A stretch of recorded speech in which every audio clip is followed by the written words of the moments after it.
Cacio e Pepe. You know, you start the pan cold with the pancetta. Let the pancetta really render down. The idea is to turn into these little crunchy bits of tender bacon. So the textural experience is really there. The pancetta, when I'm cooking pancetta, I usually have to make about twice as much because my dad will smell it. Well, you saw Roxy, she just came by, she smelled it, and then I eat it. I know you can't tell, but the pancetta is so awesome. The key to this was really is making sure that we went low and slow to really render it down, and these are actually crunchy. They got that nice little bacon crunch. They're nice and salty, and I'm gonna leave all this rendered fat in there, and this is gonna come together for the sauce for the Cacio Pepe. So, you go to Rome, you'll taste a dish, you'll say this is so simple, but why is it so delicious? Really quality ingredients. Okay, we'll leave that staying warm. Let me grab some half and half. One of my favorite dishes of all time is Cacio Pepe.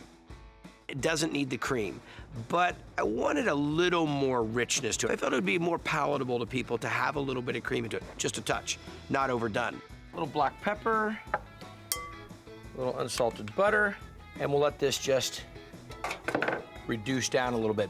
And then the Parmesan cheese that's gonna go in here with the pecorino that's gonna go in here. Dynamite. Okay, now let's get over here. Now you see this right here, I got this cream reducing. Not reducing too much, don't worry about this. What I'm gonna do now is add back in the pancetta, nice and crunchy. Fat in there for all that fantastic flavor. Let me get a little bit of the pecorino romano. So this is that nice salty sheep's cheese, again from Rome.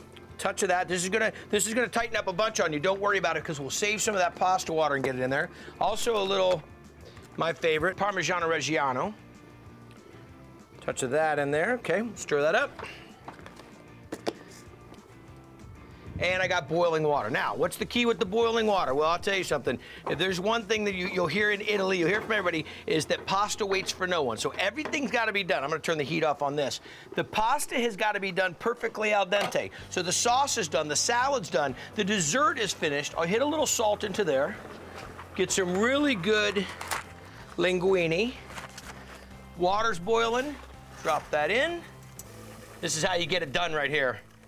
Some fantastic al dente linguine going into this Roman pasta dish with cheese and fresh cracked black pepper. Look at that, and a little pancetta. Oh yeah, and a little bit of cream. So we're gonna dump that right in. Now I always reserve my pasta water just in case I need some.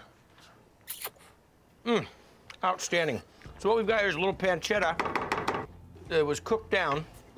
I'm just looking at how much sauce I have, how it's gonna coat that pasta. You know, you gotta remember something. This is Italian style, so it's not a ton of sauce just running all over the plate. It is a little bit tight. So, some water. And I'm gonna add a little bit more of the Parmigiano Reggiano and as well as the pecorino, that fantastic sheep's cheese. Okay, so we'll let that just kind of absorb there. We wanna give this a nice little presentation, not splatter it all over the place. We call this nesting in the restaurants. Right on top. You can see how that pasta just started to absorb the last of the sauce. We'll get all of the goodness right up on top. Oh yeah, awesome. Okay, set that down. Now, little fresh parsley. It's been washed, just hand torn. This is nice and rustic. There we go.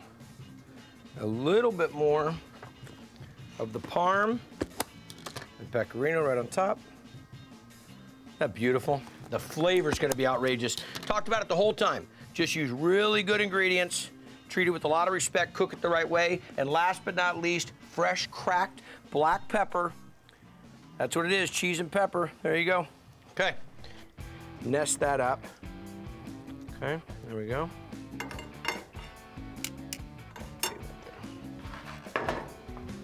Now, when you go to Italy, this is one thing I will tell you. Do not ask for a spoon to twirl that pasta. Grab a little bit to the side, bring it over here to the side of your plate, twirl it up. Take some time, sit there and enjoy this.